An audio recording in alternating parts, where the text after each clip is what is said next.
المنافقون قالوا نشهد إنك لرسول الله والله يعلم إنك لرسوله والله يشهد إن المنافقين لكاذبون اتخذوا أيمانهم جنة فصدوا عن سبيل الله إنهم ساء ما كانوا يعملون আল্লাহ রাব্বুল আলামিন বলছেন হে রাসূল মুনাফিকরা মাথায় টুপি থাকবে কি থাকবে মুনাফিকরা মাথায় টুপি থাকবে যখন আমার কাছে আসবে এসে তারা বলবে আমরা সাক্ষ্য দিচ্ছি মাথায় টুপি দিয়ে মাথায় দাড়ি রেখে সাক্ষ্য দিচ্ছে কি সাক্ষ্য দিচ্ছে আমরা সাক্ষ্য দেব ক্বালু নাশহাদু ইন্নাকা লারাসূলুল্লাহ আমরা সাক্ষ্য দিচ্ছি আপনি আল্লাহর রাসূল আপনি বিশ্ব নবী একথা আমরা সাক্ষ্য দিব আপনারা বিশ্বাস করবেন না কিন্তু আল্লাহ জানেন আমরা রাসূলকে ভালোবাসি আল্লাহরে ভালোবাসি কিন্তু আল্লাহ পাক বলছেন আল্লাহু ইয়াশহাদু ইন্নাল মুনাফিকিনা লাকাযিবুন হে নবী ওই মুনাফিকদের কথা কিছুই বিশ্বাস করবেন না এই মুনাফিকরা হলো মিথ্যাবাদী কি বাদী মিথ্যাবাদী এদের পুঁজি হলো দুইটি পুঁজি কয়টি সেই যুগের মুনাফিকদের দুটি পুঁজি ছিল আজকে বর্তমান হাসিনারও দুটি পুঁজি ছিল প্রথম পুঁজিটাই হলো ইত্তাখাযু আইমানাহুম জুন্নাতান ফাসাদ্দু আন সাবিলিল্লাহ মুনাফিকের নাম্বার 1 পুঁজি হলো মুনাফিকেরা শপথটাকে ঢাল হিসেবে ব্যবহার করে মিথ্যা শপথ কি শপথ মিথ্যা শপথ করে হাসিনা যে অভিনয়গুলি করতো বাংলাদেশের কোন ভিলেনের খাওয়া নাই ঠিক কিনা বলে হাসিনার চাইতে বড় ভিলেন বাংলাদেশে আর কেউ হবে না আরো আসতে কম ঠিক আরো আসতে কম ঠিক আর 2 নম্বর কাম তাদের হলাম মুসলমানদেরকে ফি সাবিলিল্লাহ আল্লাহর দ্বীন থেকে দ্বীনের পথ থেকে ওদের বুদ্ধি চিন্তা চেতনা যতগুলি ছিল মসজিদ বানায় ঠিকই মাদ্রাসা বানায় ঠিকই কিন্তু ওদের যত কিছু আছে ইসলাম উৎখাতের করার জন্য চিন্তা ভাবনা হাসিনা পার্লামেন্টে বলতো আমি সকালবেলা উঠে যাই নামাজ তালাশ করি বছরে 5টা কোরআন খতম করি নারায়ণগঞ্জের সর্বস্থান করলো দৈনিক 70 রাকাত তাহাজ্জুদ পড়ি ঠিক কিনা বলে এত আমল এদের এত আমল এরা কোরআন তেলাওয়াত করে ঠিকই হাসিনা কোরআন তেলাওয়াত করতো নামাজ পড়তো হজ করতো যাকাত দিত মসজিদ বানাতো কিন্তু মূল কারণ হলো কোরআন তেলাওয়াত করে ঠিকই এই কোরআন দিয়া দেশ চলুক তা চাইতো না যারা কোরআনের শাসন যারা চেত আব্দুল কাদের মোল্লাকে যে প্রথমেই ফাঁসি দিয়া মারল বলেন তা আব্দুল কাদের মোল্লার কি অপরাধ ছিল শহীদ মতিউর রহমান নিজামীর কি অপরাধটা ছিল অপরাধ আছে শহীদ আল্লামা সাইদি রহমাতুল্লাহ আলাইহি 13টা বছর ধরে হুজুরকে জেলখানায় বন্দী করে রাখলো বলেন তো অপরাধ ছিল নাকি একটা অপরাধ ছিল অপরাধের কথা কে বলছেন আল্লাহ পাক বলেন মা নাকামু মিনহুম ইল্লা আন ইউমিনু বিল্লাহিল আজিজিল হামিদ এই মুসলমানদের মালিকানা এরা এরা কোরআন পড়ে যেমন কোরআনের শাসন চাই তেমন হুজুর বলছে মুনাফিকেরা কোরআন তেলাওয়াত করে ঠিকই কিন্তু মুনাফিকেরা কোরআনের শাসন চায় না কোরআন পড়া এক জিনিস, আর কোরআনের শাসন চাওয়া আর এক জিনিস। আমার দেশে যতগুলি কারি সাহেবেরা কোরআন তেলাওয়াত করে পুরস্কার তারা পায়, তাকরীরের মতো হাফেজ বিশ্ববরণ্য, এরা বিদেশে গিয়ে কোরআন তেলাওয়াত করে আন্তর্জাতিক ভাবে পুরস্কৃত লাভ করলো। কিন্তু কোরআন তেলাওয়াত করলে কেউ ফাঁসি দিয়ে মারবে না, কেউ মামলা দেবে না। কারীদের নামে কোনোদিন মামলা হয় না, কারীদের নামে মামলা হয় না। শুধু কোরআন তেলাওয়াতকারী হাফেজের নামে মামলা হয় না, মামলা হয় তাদের নামে। বিমা উনজিলা ইলাইকা ওয়া মা উনজিলা মিন ক্বাবলিক। আল্লাহু আকবার। হে নবী, এই মুনাফিকদের বলে, মুনাফিকরা শুধু কোরআন তেলাওয়াত করবে কিন্তু আমারও প্রশংসা করবে, মাহফিলে এসে টাকা দান করবে। আওয়ামী লীগেরা 50টি স্বাধীনতার পর থেকে কোরআন বিরোধী তারা প্রকাশ্যে ছিল না। ওরা মাহফিলে আসে, মাহফিলে এসে টাকা দান করে, মসজিদ বানায়, ওরা সবকিছু করে, কিন্তু কোরআনের কারীদেরকে ওরা পুরস্কৃত করে। বাইতুল মুকাররমে কোটি কোটি টাকার পুরস্কৃত করা হয় ফাউন্ডেশনের মাধ্যমে। কিন্তু জাতিকে দেখায় আমরা কোরআন বিরোধী নয়, আমরা কোরআনের পক্ষে আছি। হাফেজদেরকে আমরা ফুলের মালা গলায় দিই, কোরআন তেলাওয়াত করলে ফুলের মালা গলায় দেয়, কিন্তু কোরআনের শাসন যারাই যাবে তাদেরকে ফাঁসি দিয়া মারবে। কোরআন তেলাওয়াত এক জিনিস, আর কোরআনের শাসন যারা আর এক জিনিস, এই দুটি এক হতে পারে না। রাসূল সাল্লাল্লাহু আলাইহি ওয়াসাল্লাম বলছেন, বুখারী বর্ণনায় বলেছেন, রাসূল বলছেন মুনাফিকরা কোরআন তেলাওয়াত করে কিন্তু কোরআনের শাসন চায় না। এদের দৃষ্টান্ত হুজুর বললেন, এরা হলো মাকাল ফল। এদের দৃষ্টান্ত কি? মাকাল ফল। আর মুমিন হলো তারা, মুমিনের দৃষ্টান্ত রাসূল সাল্লাল্লাহু আলাইহি ওয়াসাল্লাম বলছে, মুমিন হলো লেবুর মতো, খাইতেও মজা, এর ঘ্রাণটাও সুন্দর। সুবহানাল্লাহ।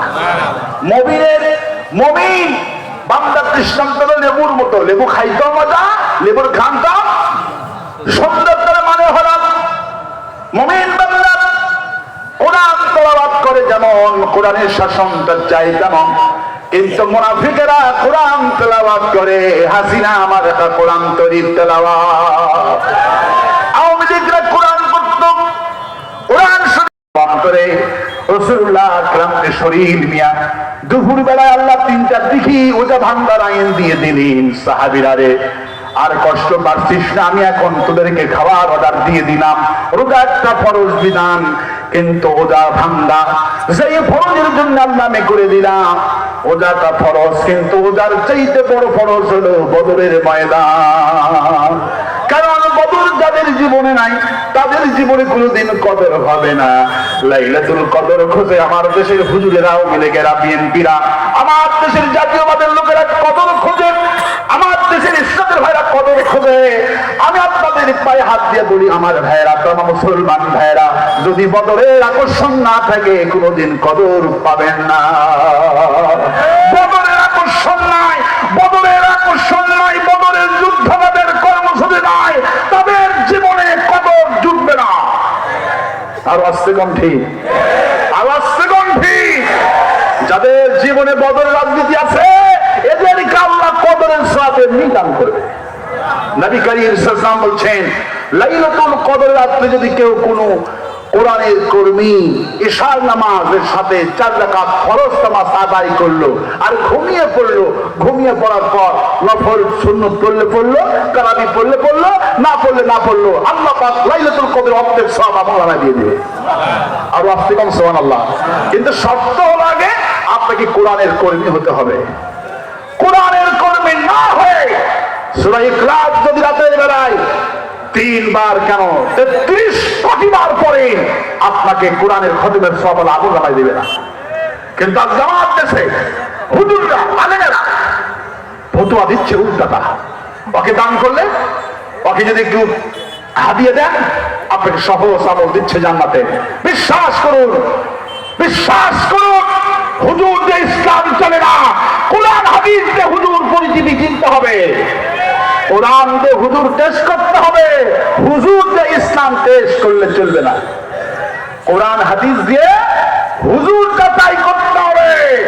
হুজুর দিয়া ইসলাম যাচাই হয় না, কোরআন হাদিস যাচাই হয় না। কোরআন হাদিস বলে দেবে এটা খাঁটি হুজুর না ভণ্ড হুজুর। আর আসতে কোন ঠিক? আমার দেশের হুজুরেরা এই কথা সব জায়গাতে প্রচলন আছে। আজকে কান খাড়া করে শোনেন মুসলমান পঞ্চগড়ের ভাইয়েরা, 3 বার সূরা ইখলাস পড়লে গোটা কোরআন শরীফের সওয়াব আল্লাহ মোল্লামায় দেবে। এই কথা জানেন কিনা? এই কথাটা 100% সত্য, কিন্তু সত্যর সাথে আর একটা মহা সত্য লুকায়িত আছে। সেই সত্যটা হলো 3 বার সূরা ইখলাস পড়লে গোটা কোরআন শরীফ খতমের সওয়াব সবাই পাবে না। যেমন প্রতি মাসে সরকারি বেতন পায়, বেতন কি আপনি পাবেন না সরকারি খাবারের নাম আছে তারা পাবে? রিস্কাওয়ালা কি এই বেতনটা পাবে? বোনাস কি পাবে? কুলি মজুর পাবে? যারা সরকারি খাতায় রেস্ট্রিক্ট ভাবে নিয়োগপ্রাপ্ত যারা আছে, যারা সরকারি কর্মচারী, তারা বেতন পাবে, বোনাস পাবে, পেনশন পাবে। অনুরূপ ভাবে যারা আল্লাহর খাতায় যাদের নাম কোরআনের কর্মী হিসাবে লেখা আছে, তারা এই সওয়াবটুকুন পাবে। আরেকটা দৃষ্টান্ত আপনাদেরকে হাদিস শরীফ থেকে শোনাচ্ছি। কোরআন শরীফ সাহাবা আজমাইন, কোরআন আইন প্রতিষ্ঠা হওয়ার আগ পর্যন্ত, রাসূলুল্লাহ প্রেসিডেন্ট হওয়ার আগ পর্যন্ত সাহাবীরা এই কোরআন খতম কেউ করতে পারেনি। একটা আফসোস সাহাবীদের কল্যাণের মধ্যে ছিল যে আমরা কোরআন শরীফ খতম করতে পারলাম না, আমাদের আফসোসটা থেকে গেল।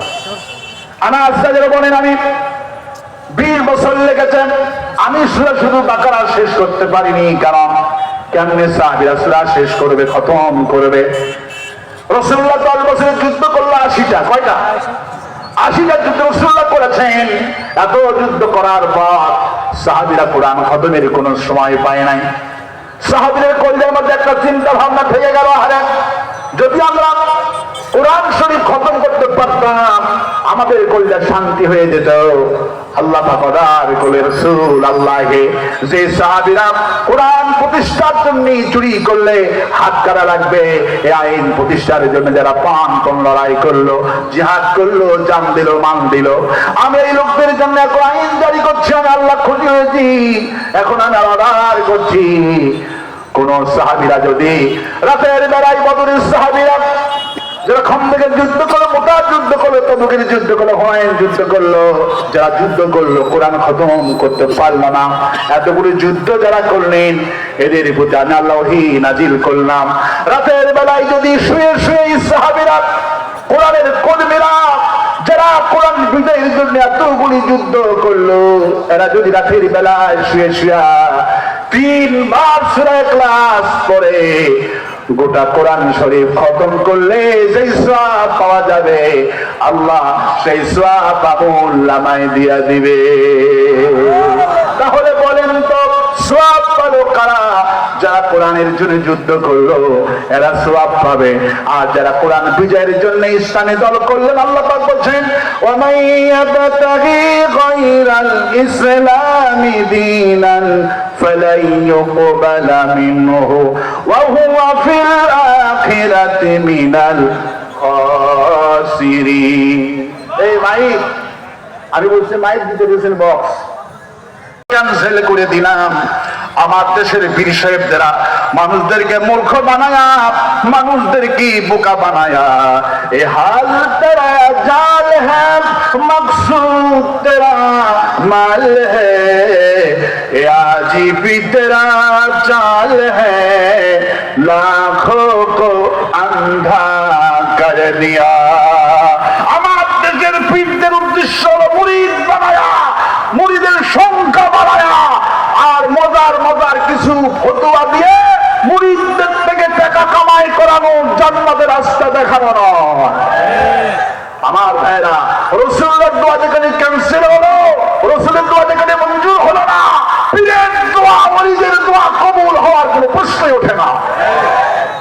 আমার ভাইরা, আজকে কি সাফ করে রাসূল সাল্লাল্লাহু আলাইহি ওয়াসাল্লাম দিকে যখন যাচ্ছেন, ওই যে ওমর রাদিয়াল্লাহু তাআলা আনহু রাসূল করিম সাল্লাল্লাহু আলাইহি ওয়াসাল্লামকে জামাতা টেনে ধরেছিলেন। হুজুর সাল্লাল্লাহু আলাইহি ওয়াসাল্লামকে আল্লাহ রাব্বুল আলামিন বলছেন, হাবিব কোনো টেনশন করবেন না, কোনো টেনশন করবেন না। আজ থেকে আমি আপনাকে অর্ডার করছি, কোন মুনাফিক কোরআন বিরোধী কোন ইন্তিকাল করবে, খবরদার তার কবরের পাশে আর দাঁড়াবেন না, দোয়াও করবেন না। রাসূল সাল্লাল্লাহু আলাইহি ওয়াসাল্লাম সেদিন থেকে কিয়ামত পর্যন্ত এই আয়াতে কারিমা বলবৎ থেকে গেল, মুনাফিক মরে গেলে দোয়া করা হারাম, কবরে যাওয়া হারাম, মাটি দোয়া হারাম। মুনাফিক হয় মুসলমান থেকে, মুনাফিক হয় মুসলমান থেকে, কাফের থেকে মুসলমানিক হয় না, ইহুদি থেকে মুসলমান হয় না, মুনাফিক হয় মুসলমান থেকে। এই জন্য রাসূল সাল্লাল্লাহু আলাইহি ওয়াসাল্লাম সবচেয়ে বেশি কষ্ট পেয়েছেন মুনাফিক মার্কা হুজুর আর আলেমদের থেকে। সেই মুনাফিক মার্কা হুজুর সেই যুগেও ছিল, এই যুগেও বাধা। গত সরকারের আমলে যত তাফসীর মাহফিল বাধা হতো, সিলেটে আমির হামজার মাহফিলে বাধা দিলেন। এসপি সাহেব বললেন, সকালে পাগড়ি মাথায় দিয়ে থানায় আসছিল, এসে বলছে আমির হামজা স্বাধীনতা বিরোধী, ও হলো রাজাকার। আমির হামজার জন্ম হলো 1992 সাল। কত সাল? 92 সালে জন্ম। সেই লোকটা রাজাকার হয় কিভাবে? তার মানে হলো রফিকুল ইসলাম মাদানী কওমের আলিম, তিনি পর্যন্ত রাজাকার হয়ে জেলখানায় ছিলেন।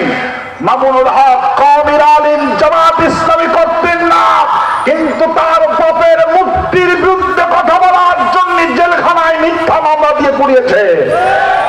আওয়াজতে কম, আওয়াজতে বলেন, কওমি